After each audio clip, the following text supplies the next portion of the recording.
So let's get going. So hello everyone. Good morning, good afternoon, good evening, wherever you're joining from today. Thanks very much for joining this session, which is really hopefully a fairly informal session with our members to talk a bit about the wildlife SLA services that are available through OSRL. For those that don't know me, my name is Paul Kellaway, and I'm the Wildlife Preparedness and Response Manager here at OSRL. As far as the objectives for today, I mean, really it's to give an overview and hopefully for everybody to better understand the services that are available and part of the service level agreement in relation to wildlife response. And that, of course, includes the new wildlife assessment service from Gowers, and also really understanding how that service integrates and complements our existing wildlife services. So the plan is, first of all, for me to give a fairly brief overview of the services. And then, yeah, I'm very grateful to be joined today by Mike Siccardi from the Old Wildlife Care Network, UC Davis, who's also the chair of Gowers, and also Hugo Nijkamp, the general manager of Sea Alarm, who are very kindly going to help to answer questions, and hopefully I'll really invite you all to engage and ask whatever questions you would like, and we can really make the most of this session in terms of really an opportunity to have a discussion about the services and yeah, really sort of get into some of the details. As you join in, I think I'm sure you're all used to these by now, but just a reminder that we are going to unmute everybody so you can ask questions, but obviously please keep yourself on mute if you're not asking a question, just to help with the recording.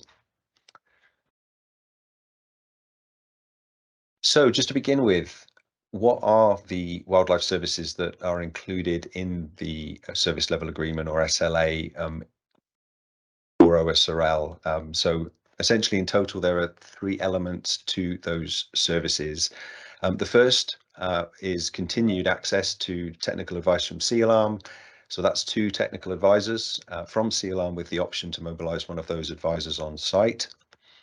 The newest element here, as I mentioned, is the Wildlife Assessment Service from Gowers, and that's a four-person team that's delivered by a network of leading wildlife response organizations. And then last but certainly not least, also continued guaranteed access to Tier 3 wildlife response equipment, and that is standardized and stored at our four service response bases. Just to go into each of these elements in a bit more detail. So Sea Alarm, as many of you will know, have been working to improve preparedness and response to marine wildlife emergencies for over 20 years now. OSRL and Sea Alarm have worked together since 2005, and the contractual funding that's provided by OSRL has provided guaranteed access for our members 24/7 to Sea Alarm technical advisors for incident response assistance.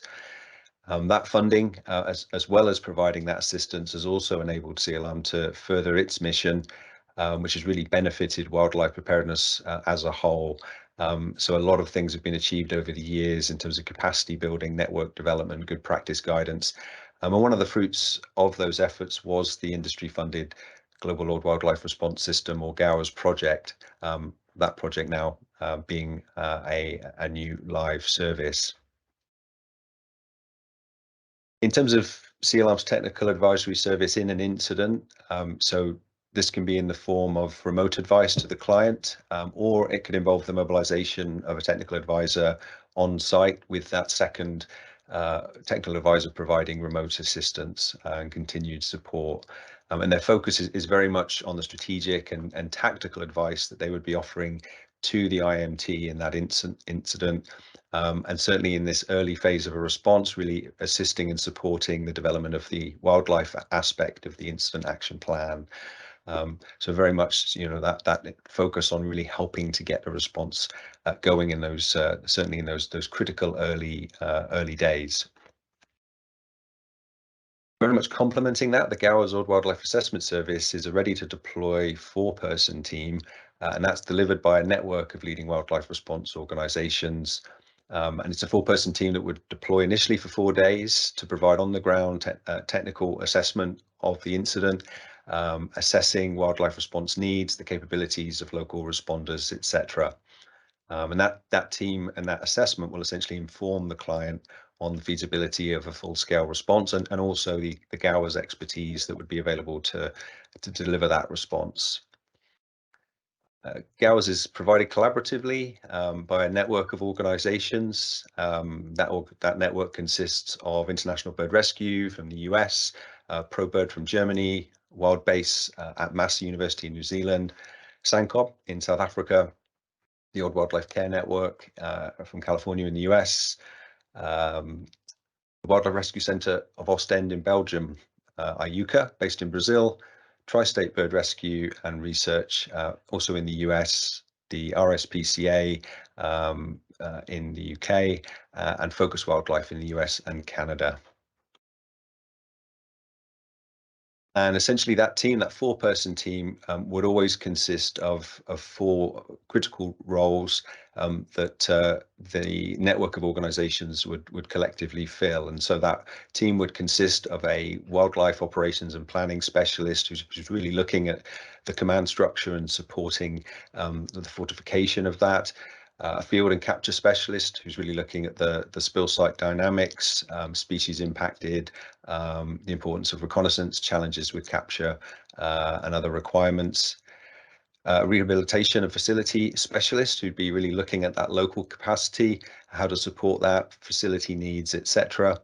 And then last but certainly not least, a veterinarian or an incident-specific specialist, and that's somebody to really provide critical expertise to that specific incident. So that could be somebody with specific animal taxa knowledge and experience, for example. And that Old Wildlife Assessment Service is funded through the OSRL annual membership fees. And so that funding enables essentially a year-round program by that network of organizations to actually develop and maintain a pool of qualified response-ready personnel. And so what we're looking at here in this iceberg model is some of those activities being below the surface of the waterline, being less visible, but really those activities that help to maintain that state of readiness. So that would include training, exercises, maintenance of operational procedures, etc. Obviously, from that pool, then a team can be handpicked, can be developed and identified for a specific incident. And as well as incidents, the GAWA's assessment team would also be available for exercises to support ongoing preparedness, and also in terms of larger projects would be available for additional consultancies as well. And in terms of equipment, so the equipment that we have is standardized across our 4 surface response bases. It was recently updated based on recommendations from the GAWA's partner organizations. And the stockpiles are really designed to complement Tier 1 and 2 equipment with critical items that may be needed in the field or in the rehabilitation facility. And it's not exhaustive, but that equipment is really intended to support initial wildlife response operations, and particularly in situations where local supply chain logistics might not yet be fully functional. So, as I said, really consider a complement to local preparedness and resources. So importantly, how would these services work together in an incident? So C-Alarm, if we look at the 2 C-Alarm experts, they would be providing, well, first of all, instant strategic and tactical advice following notification and mobilization by a client. They would assist with collection of relevant spill information, identifying in-country and regional resources, and using their own network and global database to support that. If they're mobilized into country, then the on-site C-Alarm technical advisor would be advising the environment unit within the planning section of the incident management system of the IMT, and they'd be helping in that role to support the development of the wildlife section of the incident action plan, and also assisting with the setup of the wildlife branch and possibly coaching wildlife branch personnel if needed. So then complementing that, the 4-person Old Wildlife Assessment team is really carrying out a fact-finding mission in country. So visiting ongoing wildlife operations in the field and in facilities, assessing local capabilities and key stakeholders, and essentially reporting their conclusions and recommendations into the incident command, really to support and guide the next phase, or the operational phase of a response. So in doing so, they're able to advise on what additional experts might be needed, what other resources, so that that response can be tailored to be successful in relation to the objectives of that response. And if an operational response is approved based on those recommendations, then the GAOS assessment team, those initial four people, would take key positions in the wildlife branch under the operations section for up to 2 weeks to support those local resources and improve the hands-on operations in the field and the facility. And so in essence, in that sense, they are supporting that transition to a main response contractor from the GAOS network, who would oversee that operational phase, and would likely serve, probably that wildlife ops and planning person from the team would likely serve as an interim deputy to the wildlife branch director. So just a brief overview of how those services come together. Certainly one we can talk a bit more about in the Q&A part of this session. So GAOS is currently live on the basis of an MOU that was signed between OSRL and the GAOS network at the Interspill conference this June. And at the moment, based on that, it's operating on a best endeavors basis. So why best endeavors? So at the moment, the network of 10 organizations that's delivering GAOS is determining really the best way to contract with OSRL and to interface with each of the partner organizations. So that is in process, with a time frame of the end of the year, at which point we're able to sort of fully bring that in as a guaranteed aspect of the SLA.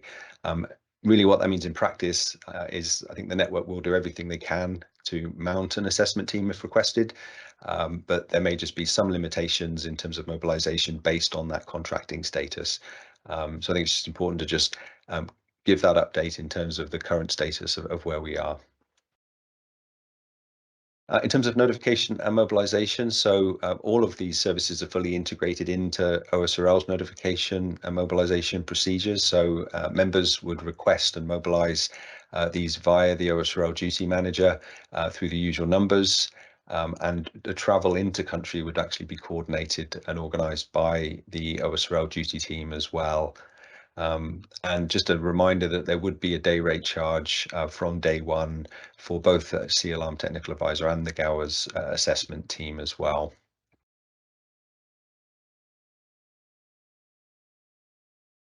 I mentioned exercises, and I think this is a really critical aspect of this, is that we really want our members to consider involving Tier 3 experts in your oil spill and possibly dedicated wildlife exercises. It's obviously a great way to bring different tiers of responders together and also to really move preparedness forward.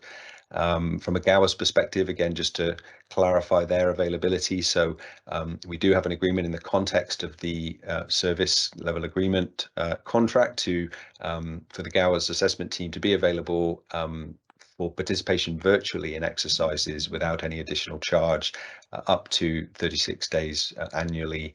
And then in addition to that, if there is a request to actually mobilize and involve the GAOS assessment team in person, then there would be a day rate and travel costs connected to that. But certainly we really encourage both of those to occur. So the summary really is that there are these three elements. So GAOS, the Old Wildlife Assessment Service, is coming in as this third element. So it's complementing, not replacing, the existing SLA services that are available through OSRL, so Sea Alarm and the wildlife response equipment. And as I mentioned, GAOS is currently live on a best endeavors basis and should be fully guaranteed by the end of 2022. There's plenty of opportunities to get involved. I think it's worthwhile just to mention that we have a thriving cohort, what we call the Wildlife Preparedness and Response Community of Practice. It's a group that meets informally every quarter, involves many of OSRL's members and wildlife response stakeholders. It's chaired by two of our members, so Rich Davey from ExxonMobil and Anne-Laure Samansky from Equinor. Anybody from our members is very welcome to attend, and if you're interested in attending, you can email me, or you can visit the Wildlife Services page at the OSRL Response website. And then, as I said, please do consider involving sea alarm man Gowers in your virtual and in-person exercises as really a great way to move preparedness forward. And again, hopefully we can talk a bit about that in the Q&A section of this today. And with that in mind, as I said, I wanted to keep the overview relatively brief. I really wanted this to be an opportunity to have a conversation and to have, obviously Mike and Hugo join me in that. And so if you do have a question, I think Christina is helping me to make sure that everybody has the ability to unmute. And so you're welcome to either raise your hand using the icon if you would like to ask a question verbally, or indeed just to post a question in the chat. So I'll give everybody a minute to do that.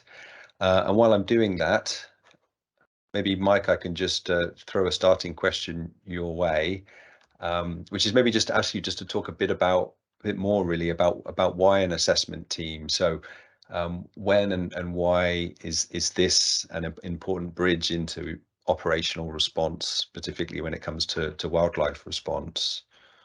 Yeah, thank you for that, Paul, and thank you for everybody for joining today.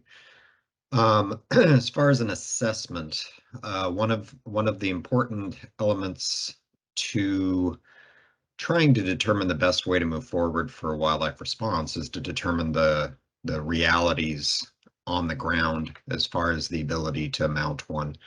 And if that response is going to be mounted, exactly what elements should be there. Is it full rehabilitation? Is it initial triage? What species, what taxa are in consideration, and what organization is best suited and best fit for purpose to actually mount that response? So really how we envision the Gowers assessment team is almost like a SCAT team, for those of you who are up on your oil spill parlance, as far as doing that assessment, getting out into the field, determining what the realities are, and adding that with the technical expertise that might be either within the client's knowledge base or in partnership with the Sea Alarm technical advisor, to really give the best information as to what can happen in the field on the ground for a successful response. Great, thank you, Mike. Hugo, just to build on that, I mean, we've mentioned there obviously the Gowers role and the fact that the Sea Alarm technical advisory role is very complementary to that. Can you say a bit more about the types of incidents, I think, where obviously Sea Alarm's involvement was particularly important, and how that transition works in the sense of as the resources and the incident scales up, how Sea Alarm's role maybe evolves in those circumstances? Yeah, well, yeah, thanks, Paul, and welcome to everybody joining this call. Yeah, Sea Alarm is looking at strategic and technical issues because the world is a big place and very varied. An incident always comes as a surprise to also the clients. And while the client is still setting up its response, we help to look into the scenario to see where is it taking place, what do we know about that area, and so Sea Alarm has set up a big database that we've been working on for years to preempt those questions, looking into the world, looking into countries, what is available, do countries have a wildlife response plan? What are the peculiarities of species composition? So we try to have that prepared, and so whenever we get notified of an ongoing incident, we immediately go into our database and into the context that we've built up globally finding out who in country is there any expertise, are there scientists, are there NGOs, are there authorities that we know the name of, and so we help the client also to get that broader perspective, to get data and to get an insight where it might lead to, and that's our starting point. We want to stand shoulder to shoulder with the client and the representative of the client that is charged with wildlife response to make sure that we anticipate what might happen and go step by step. So that is mainly our role. Immediately when we get mobilized or notified, we will start those activities. Great, thanks, Hugo. And yeah, just a reminder, hopefully there's no tech issues with people posting or putting your hand up, but certainly please do come forward with questions. Yeah, we'll try to answer them as best we can. So yeah,